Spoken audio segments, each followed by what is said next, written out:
Welcome to Heart for Iran's Impact 32 podcast. Heart for Iran Ministries is a partnership of over 100 ministries that work together to spread the gospel to Iran and beyond. Our topic today will focus on women and families in Iran, and we've invited two Iranian mothers to shed some light on what it's like to be a mother in Iran. First, we have Yelena Kashish Abnus, who is a producer for Mohabbat TV, along with Jennifer Rost, Manager of Ministry Partner Relations for Heart for Iran. Ladies, thank you for being with me here today on our podcast. Thank you for having us, and I'm very grateful for having this opportunity to bring awareness to our Western audience, and I'm sure that this will help us and them to create a better relationship and help each other. Yeah, same here. I'm so grateful. This is going to be my second podcast, but I'm so grateful that you guys invite me back. So. Absolutely. So today we really want to draw a focus and an awareness on what it's like to be a woman and a mother in Iran. And so I have some questions that I'd like to ask you, and you can take turns answering them. But I'm going to start with the first question. And the first question that I have for the both of you is, can you give us an overview of the family structure in Iran and how it might differ from what we're used to here in the West? The family has a remarkable importance in Iran. Basically, the family shapes the foundation of the kids' belief or anything in the future. And family in Iran are very close, and it is different. The way that it's different from Iran is no matter how old you are, the family is the one that will come first. And even after you get married and you have your own family, still your parents' opinion affects your life, and you have to honor that and apply it basically to your life. But here in the Western world, basically after 18, you're on your own, and your family doesn't really have the right. They can maybe suggest things to you, but you don't really need to listen or apply them into your life. But in Iran is different, and if you don't do that, basically it brings shame to your family. Not only shame to the one person, to the whole family. And because the audience may not know, but the culture of Iran is a culture of shame and honor. And whatever you do, if it brings shame to the whole family. And if you do something it brings honor to the whole family. That's why it makes it a little bit hard to make a decision for yourself, because always your family is there and you have to involve them in your life. I wanted to add something, Asmir, when we are talking about family. Over here, mother and father, sometimes they play the same role in a family. You see, father takes care of the kids while moms go to work, or those things can happen. But in Iran, mostly all the responsibilities are for women. And they are the one who's responsible to take care of the kids, to make sure they get good education, make sure they behave, they are raising very well, and they do cooking, cleaning, everything in the house. So you barely see men in Iran do those jobs. So men's job mostly are outside, but the importance of women's role is kind of raising the kids and making that foundation for the family. That's a beautiful picture. If I'm understanding rightly, what you just said is that the culture in Iran is a family-first culture. Yes. And everything stems from that. And I think that that's a beautiful thing for our audience to be aware of when looking at Iranian families, is that family is so important to the individuals. And to Jennifer, I'm really thankful that you highlighted the culture in Iran, the honor shame culture. So again, it's important for us to remember that the decisions that they're making, they're always factoring in, does this bring honor to my family, or will this bring shame? And so they're not as quick per se to make decisions, whereas I'm sure now that you've been here in the United States for so many years, you can see that we're very quick to make decisions for our family, and there's not a lot of thought per se of, will this bring honor or shame? It's more so, what do I want to do? Yeah, you put it in a very beautiful way. Here, when you want to make a decision, you put yourself first. and whatever good for you, bad for you, based on that. But in Iran, you have to put your family and see if that decision is good for all the family. As you said, is it going to bring the honor to the family or shame? So that's why there are many times you have to compromise, you have to sacrifice and do things that you may not like it, but it will bring honor to the family. I can imagine that that at times can be very stressful then when you're having to make an important decision, maybe about school, who you want to date, things like that, that it could become a very stressful situation for young ladies. I want to give an example of my life when we wanted to come to United States. Me and two of my sisters decided to come to United States. So we live with my aunts and uncles all in the same building. So it's kind of a chaos situation. Everybody's in each other's business, you know. If we are eating breakfast, we all, you know, kind of gather together. We eat lunch, we eat, you know, dinner. So it was really hard for me to distinction that, okay, I don't have to care about what my uncle is thinking, me leaving, because my father and my mother already was in a so much stressful and emotional situation. But in back of my head, I also had that thought, okay, what my leaving me is going to impact my, you know, uncle Extended and yes, family. extended families, my grandmother, my grandfather. Yeah, that's what I can say. Yeah, it's an example of how we are impacting each other as a family. That's why I love doing these podcasts and having conversations with you guys, because I'm not coming from that culture. So the more conversations that we have that you can elaborate and help us understand, it just it's so helpful, because it helps when we're building relationship with our Iranian brothers and sisters. So that was a great answer to the family structure in Iran. Thank you so much, which is a good segue into my second question for you that I'm really interested in hearing the answer to. What is the role of a mother in Iran? And you elaborated a little bit that they choose, you know, that where they're going to go to school, things like that, and they do the majority of the household type work. But can you elaborate and go just a little bit deeper? What is the role of a mom in Iran? What does that look like?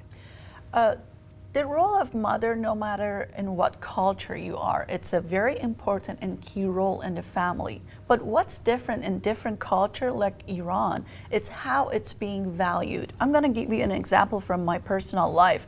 Growing up, my father, because of his job, he was always traveling. And my mom, he was the provider, but my mom really was managing the whole life.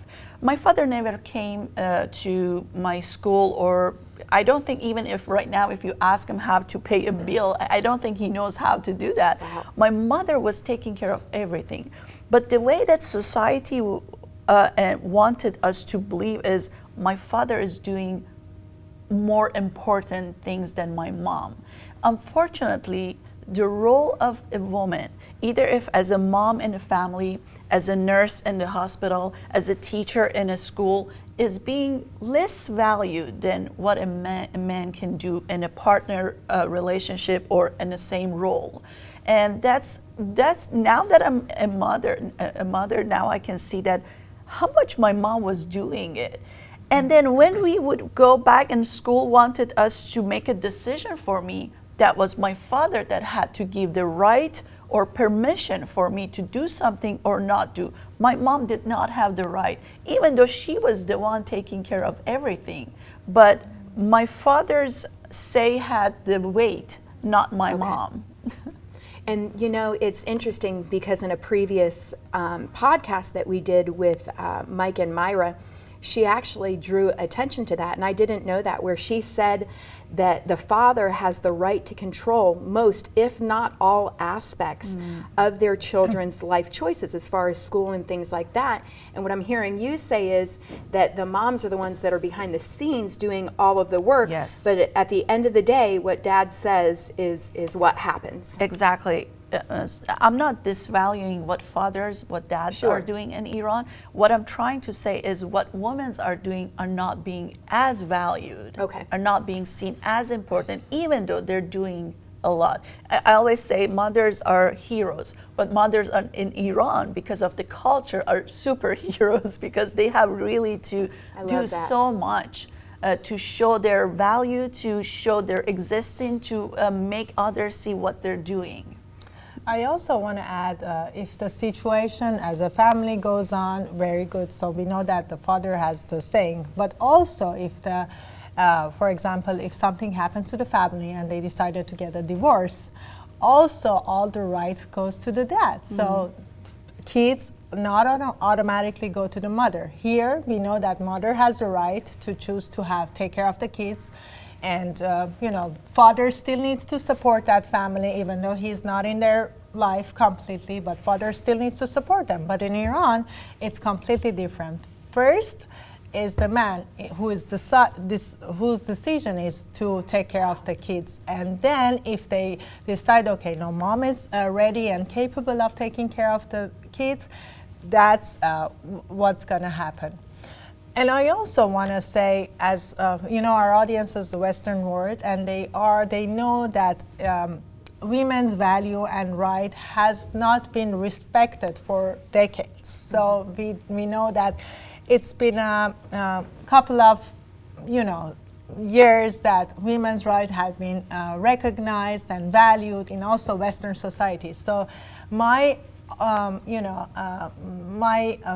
heart is for the Western audience who are watching. They know what it feels like to undermine the women, the value of women. So they know how to fight, and maybe they can also give a resource to the Eastern women to find their voice and to find their value in a culture like this. Yeah, and again, that's why we do these podcasts, because we want to raise awareness about how things are done in Iran so that we can have intelligent conversations with our Iranian men and women. So that leads me to my next question. But before I ask the next question, I was thinking while you were sharing about how moms do a lot of the work and then dad mostly has the final say. Is there ever a case where the mom might be able to influence the husband to say, maybe if he's saying, no, I don't want this to happen, is there any way that the mom could maybe persuade the husband to decide differently, or are they pretty like, nope, my way, no room for... I think each family is different. Yes, there are families that the father says they don't want to even listen to the mother's opinion, like my way or highway, the way they say it. But there are families, and recently our men are more open-minded, more respectful, and they see the values of women more and more. I think the discussion of, okay, what's the best for the kids, it's bringing up more, and a woman's opinion are being valued more recently. But in the past, Heather, as you know, that Iran for over 40 years, and it's under Islamic government. And as we all know, the culture is affected by the religion. And unfortunately, Islamic religion always sees a woman as a second-hand, it doesn't, a second-hand citizen, as they say, if I'm not saying it right. Man is always has the priority, and it's being more valued. And unfortunately, that's being affected. And we are hoping that's going to change, but I don't think that's an overnight thing. If it takes over 40 years to get here, it's going to take a long time to undo that. And it has been started since the recent uprising in Iran after the death of Mahsa Amini. Women are showing who they are, how much they are capable, and they did something that the whole world now hearing them. And I think that's a very huge start to change this culture. And like you said, I think it's encouraging to see the subtle, gradual changes in Iranian men where they are starting to see the value of women, and that women they have rights. And so it's encouraging for us to be able to see this change.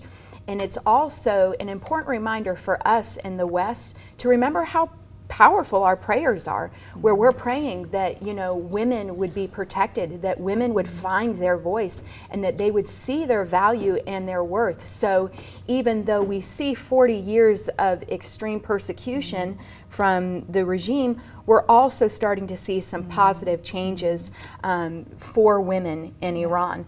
So, you know, I always say, let's celebrate the wins no matter how small. Yes. Correct. You know? Yes. Okay, so for our next question, I wanted to, and you spoke on this a little bit, but I want to go just a little bit deeper. How do the extended family members, like grandparents, aunts, uncles, things like that, how do they typically interact and support the family dynamic? What does that look like? Can you paint that picture for me? Yes, definitely. They always, as I said, because the family is always very close and very important in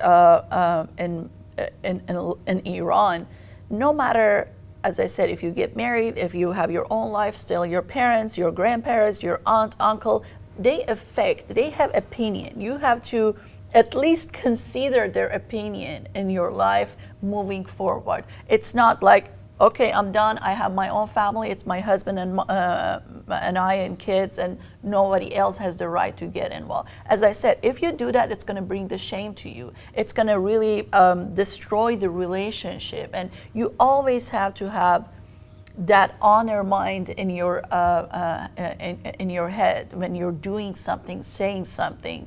Otherwise, yeah, it's going to really break the family, basically.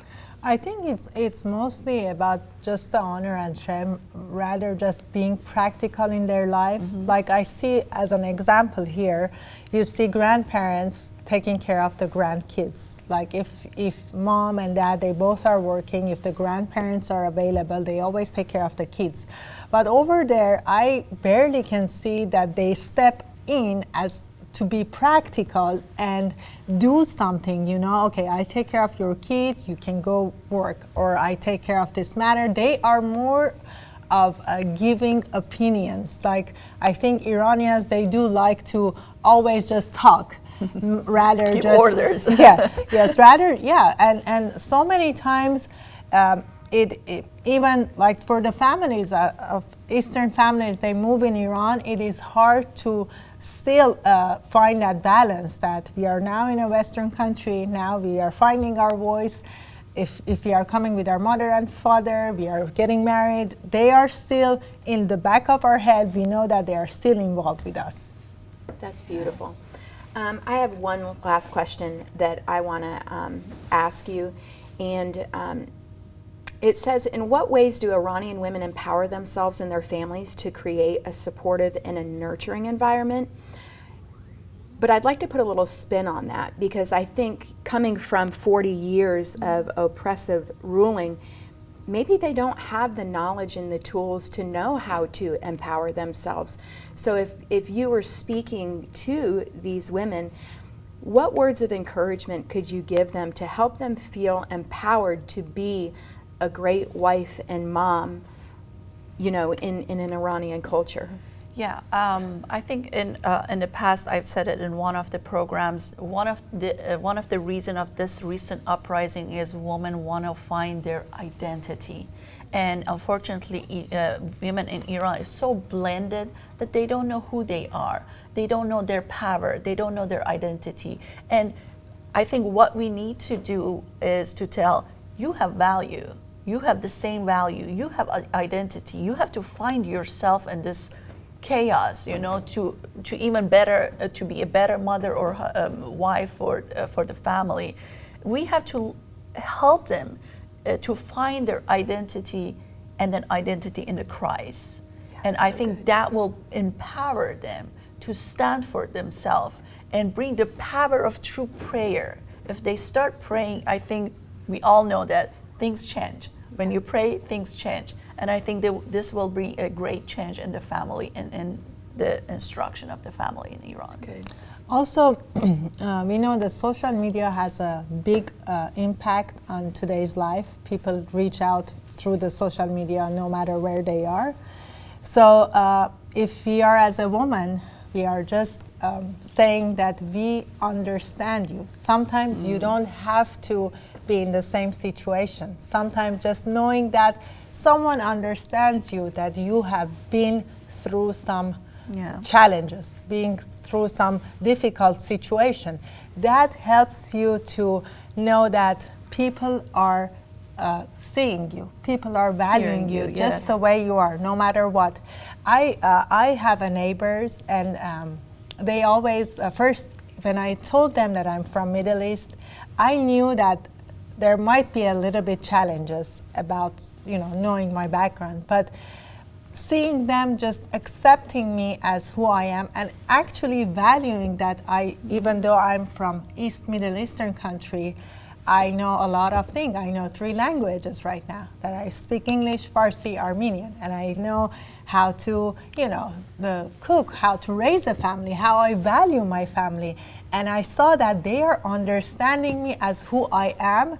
That was a big step. That's amazing. This has been incredible. I just want to thank you guys for answering these questions and helping us to understand even more how we can build relationship with our Iranian brothers and sisters. So I just want to thank you. Our time is up for today. I do want to make you aware of, we have a new testimony booklet out. It's called Women, Life, Freedom. It's full of testimonies and prayers and declarations for the women in Iran. You can find this at heartforiran.com/women. Thank you so much for joining us today. We will see you next time.